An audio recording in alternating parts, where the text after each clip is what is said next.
Hey, what's going on, GameLeapers? This is Coach Cheeks. 12-14. What does this patch have in store? Well, we're about to go through the 5 tier lists for each role and talk about the champions who are getting changed, who are going to be broken, and who are going to be trash. So to make sure you know these champions and who are going to be the best champions in the roles, make sure you stick around for the whole video. Any thoughts you have on the selections we've made, leave your thoughts in the comment section. But just before we get into the tier list, guys, this video is sponsored by Outplayed, the ultimate video capturing app for gamers like us. So while playing, the Outplayed app is going to automatically capture your best moments and biggest plays on the Rift, and you can also manually record with a simple hotkey. Now once your match is over, you can scroll through your clips, you can select the ones you want to show the world, share them with your friends on Discord and YouTube, and there's also a really easy to use video editor so you can edit those clips so they look super clean for your champion main subreddit to watch and admire. And even if you're not playing League, the Outplayed application supports over 300 games. So if you want an easy to use challenger application to record your games, to record your highlights, Outplayed is definitely it. Check out those links in the description down below.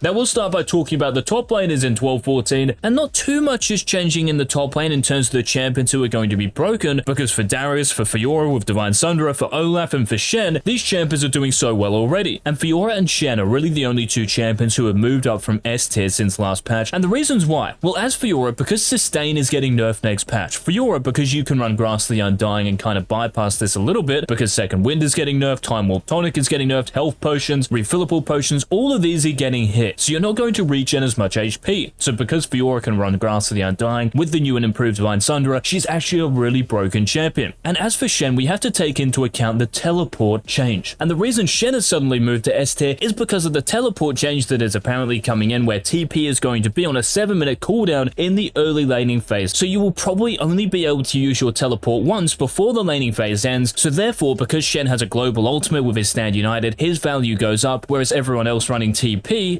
especially champions like Shen who might want to team fight a bit more and help their teammates out, their value goes down. Now as far as the champions go who are actually getting changed in the top lane in 12-14, the first of these we have Teemo. So his mana regen per level is going up by 5, his ultimate's range is increasing at early ranks, and his ultimate's AP ratio is up 5%, and the mana cost is also scaling down at level 16. So this means that for Teemo, that's why he's in low-key broken, he's going to be a lot more annoying. And if we think about the top lane, because Teemo, next patch is really going to love it, the people just can't sustain his poison, his tick damage, ranged champions are actually going to be very strong. This is why we see champions like Cassiopeia, like Karma, like Quinn, like Teemo, like Vayne, like Vladimir with his innate sustain. They're going to have a lot more fun, especially if they can run Scorch, because Scorch is getting buffed as well in terms of the damage you'll be dealing with your abilities. So champions like Cassiopeia, especially champions like Karma who can just poke the enemy top laners for free, because most of the time they're going to be melee champions, this is going to make the top lane an interesting place in 12-14. Now other top laners getting changed, well, we have Gnar, who has been so prolific in pro play. So what Riot are doing, they are reducing Gnar's base HP by 40, this is kind of huge, and also reducing the HP regen per level you get by 0.5. These are significant nerfs to Gnar, especially in the early game, the base HP nerf. This is why he's dropping from broken tier to A tier. He'll still be a good champion because he is a ranged champion technically, and lots of top laners won't be able to out-sustain him. Also because Gnar runs Fleet Footwork or Grass of the Undying, depending on the matchup, he will probably still be a very good champion. Now moving on, we also have Aatrox, whose health per level. So each time you level up, the HP you get, this is actually increasing, which is a really nice buff, especially for a champion who does scale well. But the compensation nerfs for this buff, Aatrox's E, the healing you get, this is going down at later ranks, and also your ultimate's healing is down at later ranks as well. But honestly, this looks like a worthy trade-off because you still have the healing in your kit, it's not going down by an enormous amount, and the HP per level you're getting, this is actually a really nice buff for Aatrox, and this is why he is remaining in S tier. Now we also have GP, who's getting a bunch of changes, so his early game power, this is getting hit, so his laning phase won't be as dominant, and because he's so dominant in the laning phase at the moment, it pretty much guarantees you're getting to the late game. So what Riot are doing, they're making you stronger from level 9 onwards. So once you get 5 points in your Q and then 5 points in your E, and you actually get to the late game, that's what the champion is there for, not to actually dominate the laning phase as hard as he is right now. We also have to take into account the Sunfire Aegis is getting changed, so the actual base inlay damage, well, this is kind of a nerf, because once you get Sunfire Aegis, well, this will be around maybe be level 11, level 12, and by this point you would have had more damage from it beforehand. But here's the thing, it's going to scale more with your bonus health. So once you get to 2, 3, 4 items into the late game, the Sunfire Aegis immolate damage will do more damage. And because games are just lasting longer these days, this is just a late game buff for any champion going Sunfire Aegis. So let us know, guys, your thoughts on the top lane tier list in the comments section. Now let's head to the mid lane. So for the mid lane, kind of a similar theme here. Any champion that has some sort of innate sustain is going to do very well, or who can run Scorch so that they can slowly wither down their opponent. Now I understand that champions like Gragas, Sylas, Taliyah, Yone might not boast the most poke or the most healing, but Gragas kind of does with his passive, Yone with his lifesteal once he gets to a certain point. But you might be like, well, what about Sylas and Taliyah? Well, the reason these two are here are just because they are outright broken. And it's also important to say here, guys, that the rune nerfs, so the sustain nerfs in the early game, even to the health potions, this is really going to affect high reloads a lot more, because what's going to happen, these champions will get punished more. They'll get pushed out of lane, they're going to miss minion waves, so that minion deficit will probably be close to 40 or 50, even by the 10-minute mark. But in lower elos, it's still going to be way too close, and because these champions are innately broken, that's why they're staying in there. Now, as far as the champions getting changed in 12-14 for the mid lane, we have LeBlanc, whose base mana is going up a whopping 66. This is huge, so her base mana is 400 now. This gives her more opportunities to poke the enemy champion, to use her W more often, and what's also happening, your mana per level is going up as well. These are huge buffs for a champion who's really struggling to find her foothold in this meta. Also, your W's damage is increasing at later ranks, so once you get to level 9, 5 points in your W, it's dealing another 20 damage. This is huge for LeBlanc, and this is why she's gone from C tier to A tier. Now, also, we have to talk about Seraphine if you're playing her in the mid lane, because the W's AP ratio, this is down, and also the heal AP ratio, this is down as well, so the shield and the heal. This means that Seraphine is just not going to be as good as a flex pick, so she's dropping down to B tier. And as far as the other champions in the mid lane go, champions with lots of range, so we see Xerath in S tier. We have Lux, we have Vel'Koz in low-key broken, Zoe as well, and then we also have Vladimir on low-key broken, just like the top lane, because Vladimir has innate sustain. So any poke you deal, because second wind health pots are just less useful, Vlad can actually just out-sustain a lot of champions through his Q. Zilean as well as in low-key broken because of Scorch's buff, and because of Zilean's decent poke damage, very annoying to play against next patch. And we should also mention here, guys, because there are lots of assassins in the mid lane, even LeBlanc, who we just mentioned, sudden impact getting a buff in terms of the lethality you get, and also the magic penetration, this is really going to help those assassins. So that's why Zed has moved up to S tier. This is another reason why LeBlanc is in A tier, so it's going to be, just like top lane, another very interesting patch based on what's changing. Now let's head to the jungle, and these champions in broken, well, they really haven't changed since last patch, these being Bel'Veth, Fiddlesticks, Kayn, and Master Yi. For these four champions, not much is really changing in the jungle apart from the fact that challenging smite, so red smite, is actually getting nerfed, so the damage reduction, so when you press F or D on an opposing champion, their damage to you is going to get reduced. And this is going from 20%